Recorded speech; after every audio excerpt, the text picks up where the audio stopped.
Hi, this is Ms. Billerbeck, and we're going to talk about 17.2 mutually exclusive events.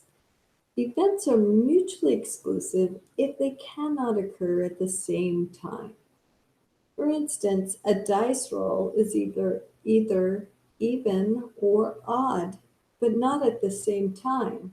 You could have a 1, 3, 5 that's odd, or a 2, 4, 6 that's even, but you can't have an even and odd number rolled in the same roll with one dice. So a baby is born either a girl or a boy.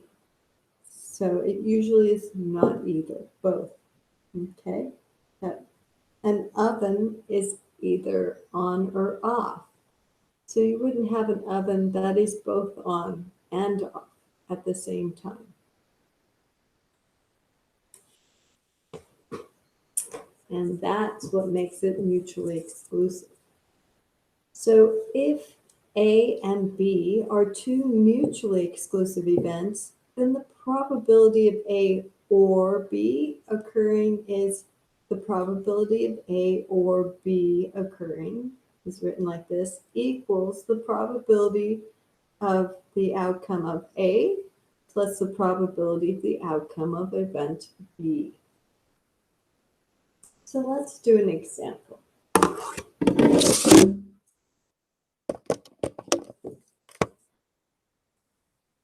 So we have the probabilities of Andrew, Sarah, and Ozzy winning the basketball championship title is 5/12, 1/3, and 3/13/16, respectively.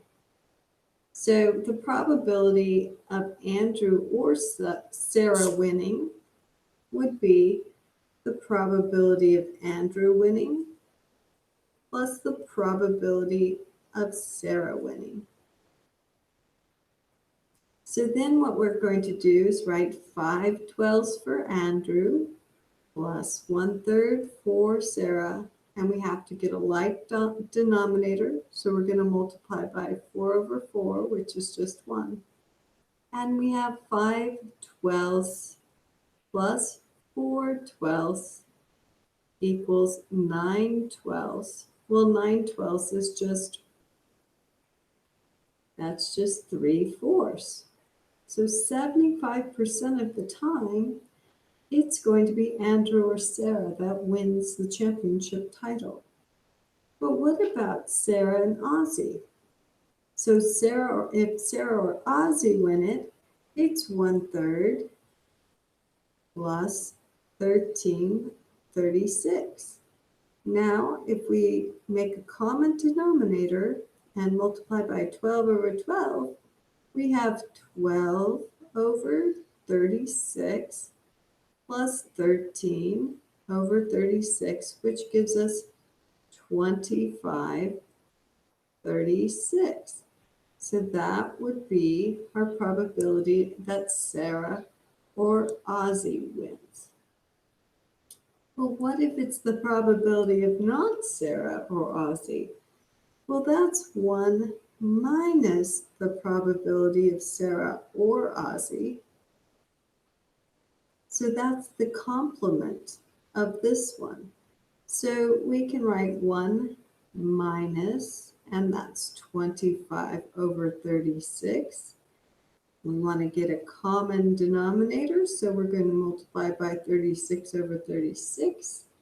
So the probability of not Sarah or Ozzy is going to be 36 minus 25/36, which is just 11/36.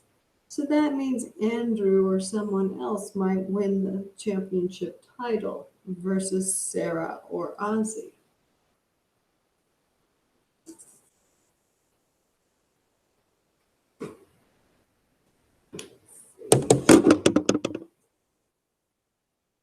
So now let's look at 3 coins being tossed again.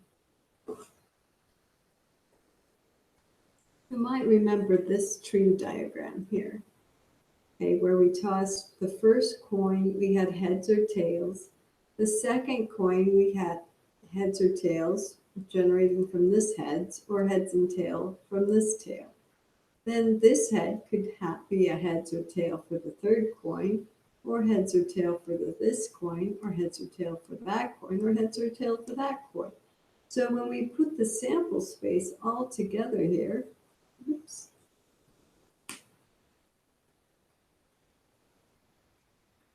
okay, when we put it all together here, we want to find out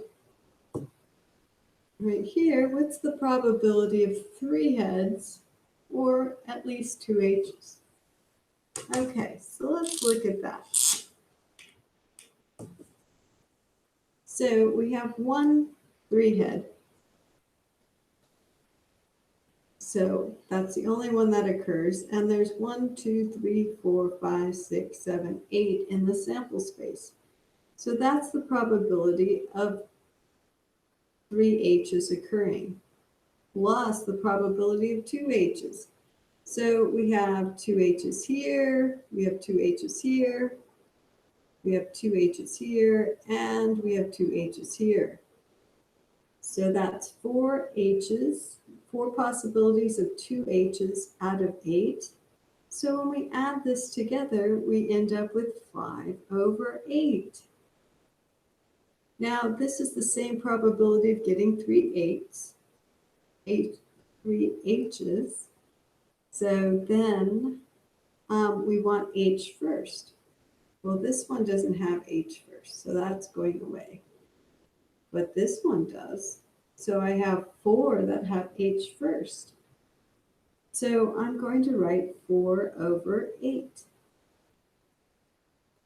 So again, that's 5 eighths. So it's likely that I'm going to get 3 H's or H is first. So I would have 5 eighths. All right. So that's it for section 17.2. And our next section will talk about independent events.